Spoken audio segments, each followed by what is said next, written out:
Bonjour. Les autorités congolaises viennent d'augmenter le prix du carburant. Le super qui se vendait jusque-là à 595 francs CFA se vendra désormais à 630 francs CFA, tandis que le gasoil, le litre, qui coûtait donc 475 francs CFA, désormais va coûter 500 francs, soit une augmentation, comme vous l'avez compris, de l'ordre de 5%. Ce sont des pressions auxquelles le Congo a longtemps résisté, puisque le Fonds monétaire international a voulu que le Congo, qui avait jusque-là pendant plusieurs années bloqué les prix, puisse finalement les ajuster au rythme du marché international. Alors 5%, ça paraît peu, parce que le Fonds monétaire international aurait voulu que ce soit un peu plus. On le sait aussi que le Premier ministre Clément Mwamba, avait évidemment fixé dans ses 48 mesures l'augmentation, n'est-ce pas, du prix du litre d'essence à la pompe. Cela n'a malheureusement pas pu prospérer puisqu'on sait que le programme conclu avec le Fonds monétaire international n'a pas pu évidemment aller dans les perspectives souhaitées. La question qu'on peut donc se poser aujourd'hui, c'est de savoir, est-ce que le Congo ne va pas donc subir une valse d'inflation, puisque généralement l'augmentation du prix du carburant impacte sur le transport et par effet d'entraînement, cela a une certaine influence sur les prix de première nécessité, comme on le sait, qui sont souvent donc, qui dépendent, n'est-ce pas, du facteur transport. Nous allons un peu essayer d'examiner cela. Avant d'en arriver là, il faut quand même signaler une chose, que le Congo-Brazzaville consacrait jusque-là plus de 250 millions de francs CFA, milliards de francs CFA s'il vous plaît, au titre, n'est-ce pas, de la subvention aux produits pétroliers. Et un pays comme évidemment le Cameroun est à 700 milliards de francs CFA. Comparaison n'est pas raison, parce que les consommations, l'importance des consommations, n'est-ce pas, n'est pas la même, étant donné que la population du Cameroun est 5 fois celle du Congo. Mais toutefois, c'est juste pour vous dire que les mêmes pressions que le Fonds monétaire international a exercées sur le Congo vont finir par arriver aussi au Cameroun, parce que il y aura dans les perspectives tout à fait relativement courtes l'augmentation aussi du prix du carburant au Cameroun.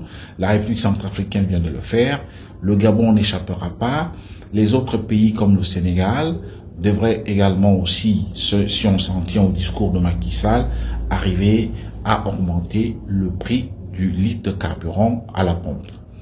Alors, ce qu'il faut donc analyser en ce qui concerne le Congo, est-ce que, comme j'étais en train de me poser la question, cette augmentation du prix du litre de carburant à la pompe ne va pas impacter sur le coût du transport et que par effet d'entraînement, cela entraîne une valse d'inflation des produits de première nécessité? Oui et non. On va analyser les choses, n'est-ce pas, de deux manières. Au niveau du transport urbain, c'est-à-dire le transport intra-urbain, celui qui se passe, n'est-ce pas, dans la ville, c'est-à-dire dans les principales villes congolaises comme Pointe-Noire et Brazzaville, il convient de rappeler que en 1994, lorsque le Congo, donc comme tous les autres pays de la zone franc, a subi la dévaluation du franc CFA, le prix du transport est passé d'une course de taxi à Brazzaville comme à Pointe-Noire, est passé de 500 francs CFA à 700 francs. Tandis que le transport toujours intra-urbain, en ce qui concerne ce qu'on appelle vulgairement les autobus ou bien les autocars, il était jusque-là à 100 francs avant la dévaluation en 94 et il est passé à 150 francs CFA, je m'en rappelle comme si c'était hier, parce que c'était pratiquement lorsque le président Lissoué était encore au pouvoir et le premier ministre de l'époque n'était autre que Jacques Joachim Yombi Opango. Ces prix des transports sont restés bloqués, mais seulement une chose est vraie, il y a eu une augmentation du prix du transport au Congo, personne ne s'en est rendu compte. Les gens voudraient me poser la question, comment? Faute certainement de pièces d'argent, puisque la banque centrale qui doit jouer son rôle, n'est-ce pas, des missions, des billets et des pièces de monnaie, la Banque centrale, c'est-à-dire la BEAC, n'a pas pu peut-être jouer pleinement son rôle au point de créer la rareté des pièces d'argent, alors les taximens, notamment dans les villes comme Brazzaville et Pointe-Noire, se sont saisis de cette rareté des pièces d'argent pour fixer la course de 700 à 1000 francs. C'est quelque chose que les gens oublient. Aucune course de taxi à Brazzaville, pour ne prendre qu'un cas très simple, je quitte au plateau de 15 ans où je me trouve, pour me rendre à Wenze, à côté, ou alors à Mongali, je vais payer 1000 francs CFA. Et donc, pratiquement tout Congolais le sait, personne ne paye 700 francs CFA, et pourtant, la course de taxi est de 700 francs CFA. Et lorsque vous voulez aller à une très longue distance, que ce soit à Pointe-Noire, vous voulez quitter Siafumo pour aller au centre-ville, il n'est pas évident que vous payez seulement 1000 francs, parfois c'est 1500. Donc le prix de la course de taxi a augmenté sans que les gens s'en rendent compte. Et je vais vous donner un autre exemple. Il y a un phénomène dans les deux principales villes congolaises aujourd'hui, ce qu'on appelle le covoiturage. C'est un congolisme, s'il vous plaît. N'allez pas chercher dans le dictionnaire. Ça veut tout simplement dire que un chauffeur de taxi qui quitte, par exemple, une zone reculée de Brazzaville, pas vraiment reculée, par exemple un quartier comme Massengo, ceux qui connaissent Brazzaville, et qui veut se rendre au centre-ville ou au plateau des 15 ans, ou celui qui quitte Mokondo pour aller au centre-ville, il payera, s'il vous plaît, lorsqu'il stoppe un taxi, 1500 francs au bas mot. Mais seulement, en chemin, le taximan se permet de créer, n'est-ce pas, comme un système de ramassage à la gabonaise ou à la camerounaise, en prenant les gens tout le long de son trajet qui font la même direction, et ces gens, chacun paye 1000 francs. Ce qui fait donc une course de taxi qui part de Massengo ou du Mukondo pour le centre-ville, ou de Siafumo à Pointe-Noire pour aller, par exemple, au centre-ville, et bien évidemment, il va se retrouver avec au moins 4500 francs. C'est ce qui se passe aujourd'hui. Et il y a encore, au niveau du transport intra-urbain, les transporteurs, on le sait, qui pratiquent déjà depuis fort longtemps ce qu'on appelle ici au Congo la pratique des demi-terrains.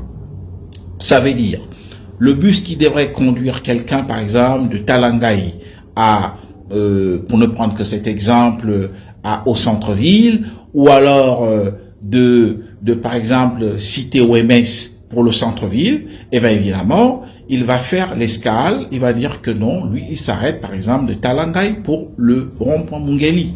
Et vous allez payer 150 francs, et du rond-point Mungali, vous allez encore payer un autre bus qui va vous laisser au centre-ville, sinon au rond-point Poto-Poto. Ça, c'est des choses qui sont monnaie courante, qui se passent aussi bien dans les quartiers sud de Brazzaville que dans, n'est-ce pas, la ville océane Pointe-Noire. Donc, à ce niveau, les transporteurs, franchement, ne devraient pas dire que, compte tenu de l'augmentation du prix du litre de carburant à la pompe, eux aussi vont le répercuter sur le transport.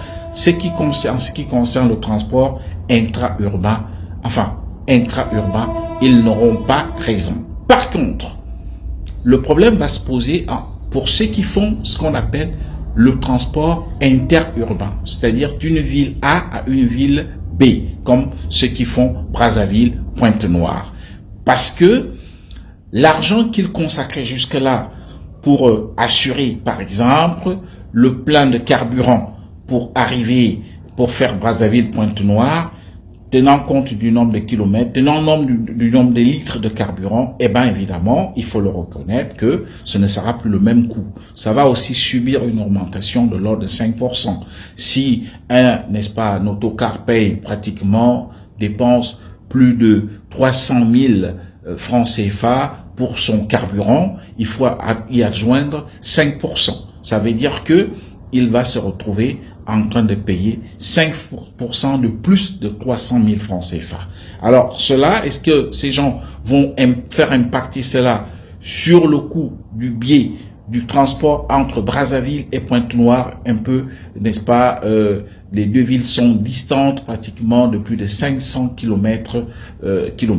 Alors, c'est là où se situe le problème, lorsqu'on sait aussi qu'il y a des péages, il y en a 7 au total, et il faut payer 30 000 francs par péage. Si vous multipliez par 7 péages, les transporteurs se plaignent de payer donc là 210 000 francs CFA, auquel il faut adjoindre donc pratiquement 300 000 de transport de frais de carburant. Donc ça va poser un petit problème. Et on sait très bien que Brazzaville ou les autres villes du pays dépendent de Pointe-Noire, la cité océane, où se situe l'un des ports, n'est-ce pas, l'un des ports en eau profonde d'Afrique centrale. Et donc, ça fait que nous dépendons, le pays entier, et même l'Interland, c'est-à-dire les pays de l'Interland, pourquoi pas, dépendent de ce port. Est-ce que cela ne va pas donc jouer sur le coût du transport et par effet d'entraînement, pourquoi pas sur les prix des denrées alimentaires de première nécessité? Les autorités congolaises, certes, ont pris une mesure salutaire de faire bloquer les prix. J'en ai déjà parlé, n'est-ce pas, à travers un post, mais seulement cette mesure, on sait qu'elle est tout à fait inefficace parce que le blocage des prix, d'ailleurs, risque de freiner les importations. Les importateurs que nous avons contactés, tous des étrangers, une douzaine, alors se plaignent du fait que ces prix qui sont, n'est-ce pas, homologués par l'État congolais, ne respectent pas en termes proportionnels ce que eux, évidemment, ils payent en termes d'aconnage, en termes, n'est-ce pas, de magasinage et autres frais connexes. Donc ça pose un réel problème. D'un côté, l'État a fait baisser, n'est-ce pas, les droits de douane ou alors les a supprimés. Ça représente entre 6 et 8%. Et il faut déjà dire que, d'après les importateurs, jusque-là, les prix avaient un peu baissé, même si cette hypothèse ne peut pas toujours être vraie. Mais le problème qui se pose est que, de manière donc tout à fait parallèlement, les prix que l'État congolais a fixés, n'est-ce pas, c'est-à-dire les cuisses de poulet, les ailes de dindon, ou je ne sais pas moi, les peaux de porc, enfin je n'en sais rien, tout ce qui est donc ces produits congelés, on sait très bien que là, les prix, n'est-ce pas, fixés par l'État, consacrent des réductions qui vont jusqu'à pratiquement entre 25 et 30%. Et si donc on tient compte de manière tout à fait parallèle, on voit que de l'autre côté, l'État n'a fait baisser que de 6 à 8%. Donc cela constitue un déséquilibre qui, pour moi, ajouté à la décision, n'est-ce pas, de faire augmenter les prix du litre de carburant, je vous ai dit, ça peut poser des problèmes au niveau surtout du transport interurbain. Mais en ce qui concerne le transport intra-urbain, franchement, taximen et foulafoulistes, comme on les appelle vulgairement, ils devraient bien se frotter les mains.